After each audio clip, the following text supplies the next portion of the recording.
তবে মন কান আমাকে দান করো, অবশ্যই তুমি যুদ্ধে জয়লাভ করবে।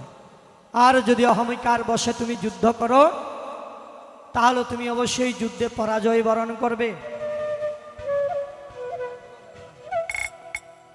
সুধীবৃন্দ, এই কারণে আমাদেরকে প্রতিটা কর্মের ফাঁকে ফাঁকে জীবন গঠন করতে হবে।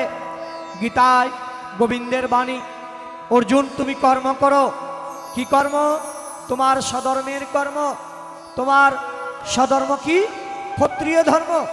তুমি যুদ্ধ করো, তবে মন কানা নিজেকে না রেখে আমাকে দান করো, অবশ্যই তুমি যুদ্ধে জয়লাভ করবে।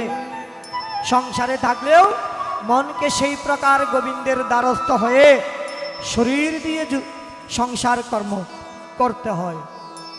মনে যেন কোনো অহংকার না থাকে, আমি কর্তা, এই ভাব যেন না থাকে। এই ভাব থাকলে মানুষ ওই মায়ার নদীতে ডুবে যায়। তাই বলি